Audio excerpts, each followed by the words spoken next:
Hello बच्चों, बेटा आज हम कुछ डिस्कशन करने वाले हैं economics honours same 1 Delhi university. बेटा अभी कॉलेज खुले हुए 2 दिन हो गए हैं। कॉलेज खुले हुए 2 दिन हो गए हैं का मतलब कॉलेज एक्चुअल में फिजिकली तो इस बार खुले नहीं है कोरोना की वजह से, तो इस बार ऑनलाइन लेक्चर्स, ऑनलाइन कॉलेजेस खुल गए हैं। इन 2 दिनों में हमारे पास काफी कॉल्स आए हैं बच्चों के, सेम 1 वालों के। कुछ कंफ्यूजन है बच्चों को कि सर इस सब्जेक्ट में क्या लें, इस ग्रुप से क्या चूज करें, कैसे पढ़ाई करनी है। हमारे कुछ सेंटर्स हैं जिनमें 11th 12th की कोचिंग भी होती है, वहां से भी कुछ बच्चों का कॉल आया कि सर हमने इको ऑनर्स तो ले लिया, अब आगे कैसे करना है, क्या कोचिंग की रिक्वायरमेंट पड़ती है कि नहीं पड़ती है इको ऑनर्स में, और ये सारी बातें। तो बेटा कुछ गाइडेंस हम आपको दे रहे हैं। वैसे आपने अपने कॉलेज में ओरिएंटेशन क्लास अटेंड कर ली होगी।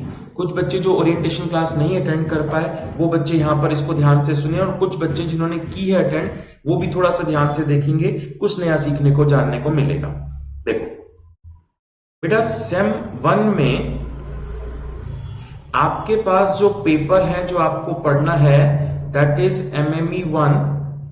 फिर आपका इकोनॉमिक्स आएगा, माइक्रो इकोनॉमिक्स, और फिर जीई में आपको कुछ पेपर चूज करने को बोला जाएगा। ठीक है जी, थोड़ा सा आगे चलते हैं। इसी की कंटिन्यूएशन में सेम 2 में जब आप जाओगे वहां पर भी यही काम होगा। आपको एमएमई 2, एमएमई 1 के बाद एमएमई 2 मिलेगा।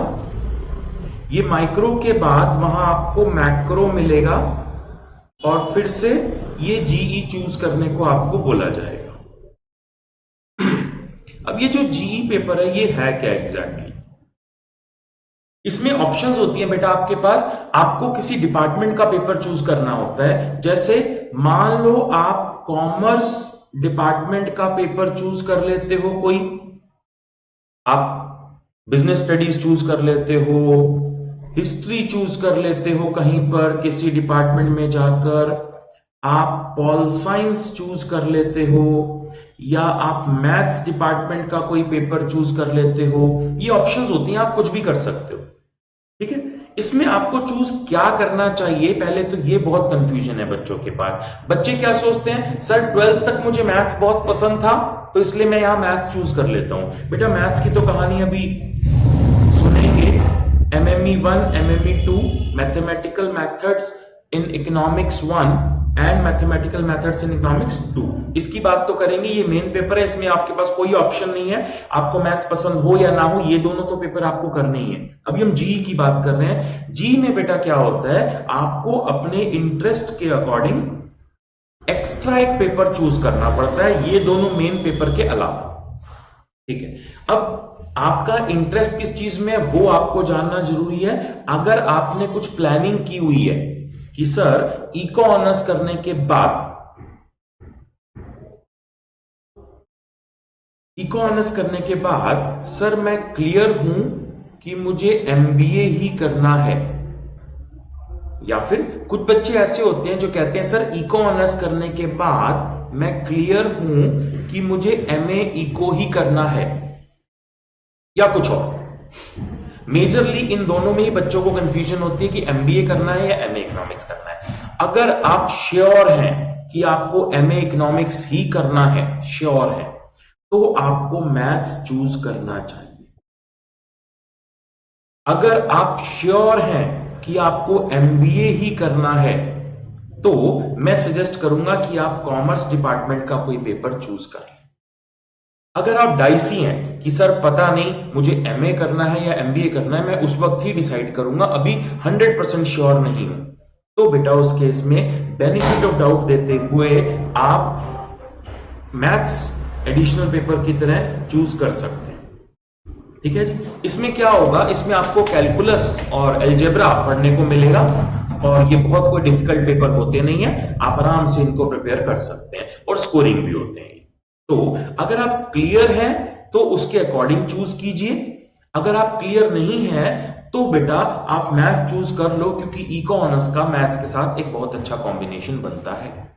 फिर से रिपीट कर रहा हूं बेटा, अगर आप क्लियर हो कि एमए इकोनॉमिक्स ही करना है तो आपको मैथ्स ही लेना है। अगर आप क्लियर हो कि एमबीए ही करना है तो बेटर रहेगा आप कॉमर्स डिपार्टमेंट का कोई पेपर ले लें, या फिर उसके अलावा हिस्ट्री पॉल साइंस वगैरह भी ले सकते हैं, कोई प्रॉब्लम नहीं। और अगर आप अभी क्लियर नहीं है तो आप बेनिफिट ऑफ डाउट देते हुए मैथ्स डिपार्टमेंट का पेपर चूज कर सकते हैं। कोई भी पेपर, कोई भी प्रॉब्लम नहीं है बेटा, ये स्कोरिंग पेपर है और कोई दिक्कत आपको आएगी नहीं। ठीक है बेटा, तो मेरे ख्याल से जी के पेपर को लेके मेरे ख्याल से अब आपके पास क्लैरिटी आ गई है। फिर भी अगर आपके कॉलेज में कुछ और ऑप्शन दे रहे हैं, आपको कुछ और पूछना है, तो आप बिल्कुल मुझको कॉल करके पूछ सकते हैं। चलिए अब बेटा हम आपके मेन पेपर्स की बात कर लेते हैं। देखिए, पेपर है सेमेस्टर 1 में जो आपको पढ़ना है, एमएमई 1 मैथ्स कह सकते हैं आप इसको, और माइक्रो। सबसे पहला सवाल होता है बच्चों को, सर क्या हमें किसी हेल्प या कोचिंग की रिक्वायरमेंट होगी इसमें?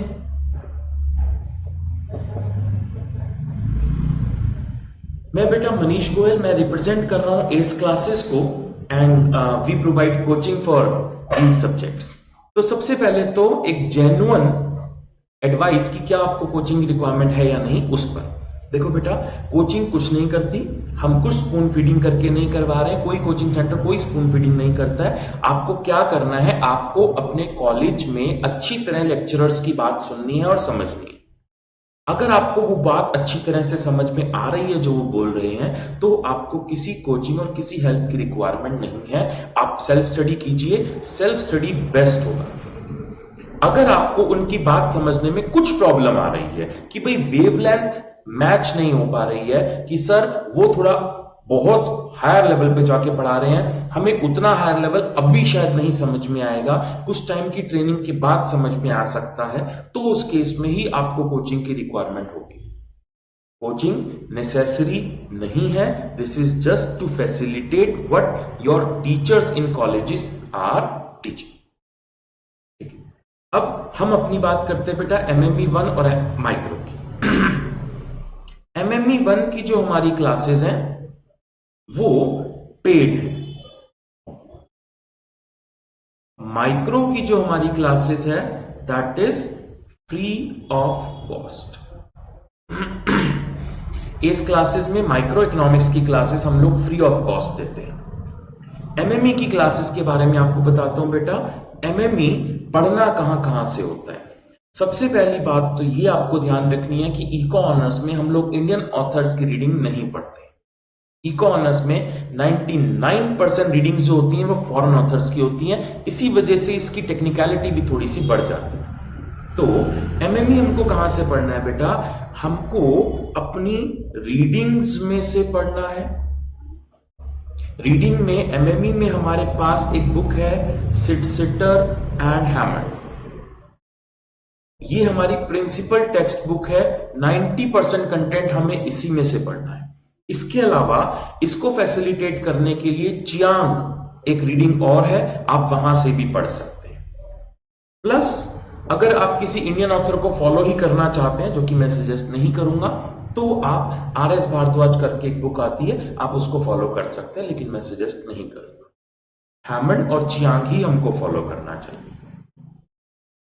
अब हम लोग क्या करते हैं बेटा, हम लोग आपको अपनी एक बुकलेट प्रोवाइड करते हैं।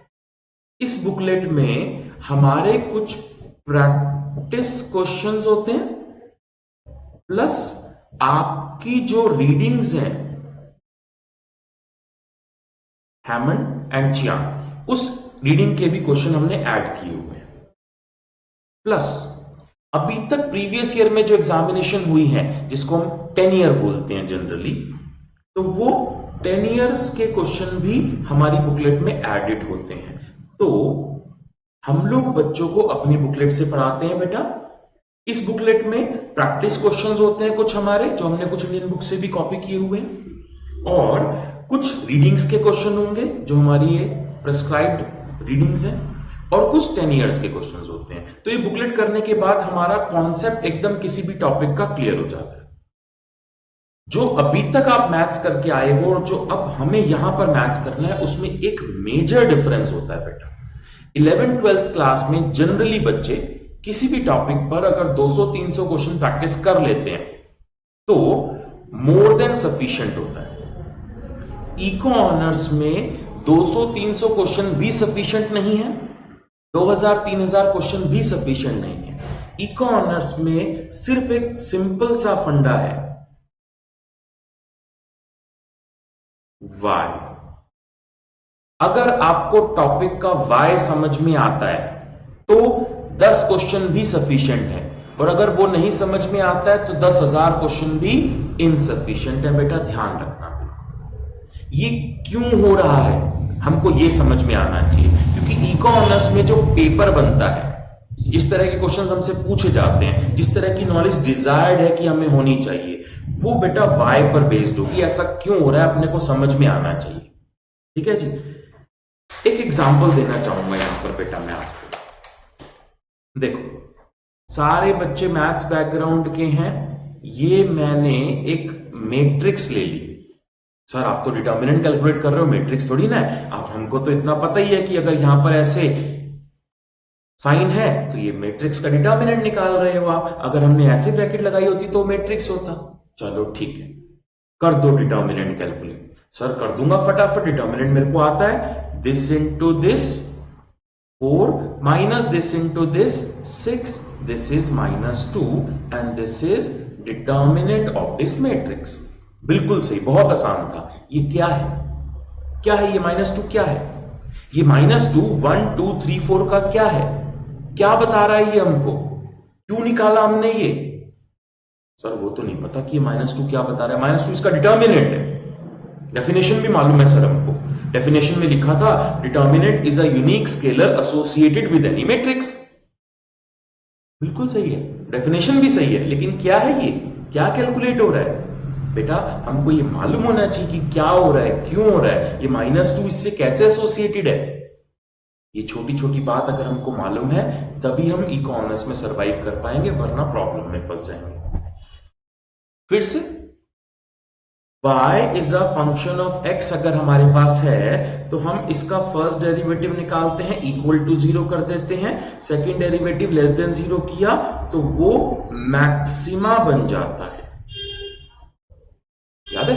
ठीक है, अगर फर्स्ट डेरिवेटिव इक्वल टू 0 किया और सेकंड डेरिवेटिव ग्रेटर देन 0 किया तो वो मिनिमा बन जाता है। ये तो किया आपने, बहुत टाइम किया है, 11th-12th में तो काफी करके आए हुई है। अब मुझे बताओ वाई, क्यों ये उल्टा क्यों है? ऐसा क्यों है कि सेकंड डेरिवेटिव नेगेटिव आ रहा है तो मिनिमा नहीं बन रहा, फिर मैक्सिमा बन रहा है, और पॉजिटिव आ रहा है तो मिनिमा बन रहा है? ऐसा क्यों हो रहा है? क्या ज्योमेट्री है इसके पीछे? तो बेटा ये बेसिक बातें हैं जो हमको मालूम होनी चाहिए कि ऐसा क्या हो रहा है। ये दोनों एग्जांपल मैंने आपको ऐसे दिए हैं जो आप कई साल से कर रहे हो, लेकिन इसके पीछे का वाई 90% बच्चों को नहीं मालूम होता। इसी तरह से जितनी भी चीजें आप पढ़ोगे इको ऑनर्स में, उसके पीछे का वाई हमको मालूम होना चाहिए कि ऐसा क्यों हो रहा है, हम ऐसा क्यों कर रहे हैं। सेकंड डेरिवेटिव नेगेटिव पर मैक्सिमा क्यों डिक्लेयर कर रहे हैं, मिनिमा क्यों नहीं कर रहे हैं? बेटा यही छोटी छोटी डिटेल्स आपको मालूम है तभी आप आगे तक सरवाइव कर पाओगे। हमें क्वेश्चंस याद नहीं करने, हमें उनके पीछे का वाई समझना है, कॉन्सेप्ट समझना है। ठीक है जी, तो यही छोटी छोटी चीजें हैं जो डिफरेंशिएट कर देंगी 11th-12th की स्टडीज को और हमारी इको ऑनर्स की स्टडी। चलिए, तो आप समझ गए होंगे कि बेसिक कॉन्सेप्ट किस तरीके से हमारे यहां पर पढ़ाए जाते हैं। अब क्लासेस का स्ट्रक्चर मैं आपको बता दूं बेटा। MME 1 जैसे ही आप हमारे यहां पर ज्वाइन करेंगे, हम आपको अपनी एक ऐप में ऐड कर लेंगे। हमारी एक मोबाइल एप्लीकेशन है, ये ऐप एंड्रॉयड फोन पर भी चलेगी और iOS अगर आपके पास एप्पल है तो उस पर भी चलेगी। इस ऐप को आपको इंस्टॉल करने के बाद हम every Sunday once in a week आपसे मिलेंगे 11 AM। लाइव सॉफ्टवेयर हम डिसाइड कर लेंगे। अभी तक हम लोग जूम यूज कर रहे हैं। संडे 11 AM लाइव हम जूम पर आपसे मिलेंगे और उस वक्त हम आपको गाइड करेंगे कि इस वीक आपको अपनी एप्लीकेशन में कौन सी क्लास देखनी है। संडे को लाइव में हम उसके डाउट्स लेंगे और उसका इंट्रोडक्शन देंगे टॉपिक का, और क्वेश्चन प्रैक्टिस आपको यहां हमारी एप्लीकेशन वाली वीडियोस को देखकर करना होगा। तो हमारी टीचिंग टर्मिनोलॉजी में, टीचिंग मेथोडोलॉजी में रिकॉर्डेड लेक्चर्स जो हमारी ऐप पर अवेलेबल होंगे प्लस लाइव क्लासेस जो हम संडे को लेंगे, ये दोनों का कॉम्बिनेशन मिलाकर हम लोग अपनी क्लासेस को आगे बढ़ाएंगे। बेटा समझ गए? रिकॉर्डेड लेक्चर्स आपको ऐप पर मिलेगा और लाइव क्लास हम जूम पर लेंगे एवरी संडे 11 o'clock, और दोनों के कॉम्बिनेशन से हम लोग आगे बढ़ेंगे। इन द मीन टाइम कोई डाउट आता है तो वो आप लाइव पूछना चाहते हैं तो संडे 11 o'clock टाइमिंग फिक्स है, आप उसमें पूछ सकते हैं। इसके अलावा भी किसी और टाइम पर अगर आप पूछना चाहें तो कॉन्टैक्ट नंबर आपको प्रोवाइड करवा दिया जाएगा मेरा, आप मुझसे व्हाट्सएप पर या जूम पर या किसी भी तरीके से ड्यूरिंग द वीक भी डाउट्स पूछ सकते हैं। क्लियर है बेटा? ठीक है बेटा। तो अब अगर आपको इसके अलावा कुछ भी और पूछना हो तो आप हमारे हेल्पलाइन नंबर पे कॉल कर सकते हैं। इस वक्त स्क्रीन के कॉर्नर में आपको नजर आ रहा होगा हमारा हेल्पलाइन नंबर है बेटा 8061 8000। इस हेल्पलाइन नंबर पर कॉल करके आप बाकी डिटेल्स ले सकते हैं। चलिए अभी के लिए इतना ही। Thank you.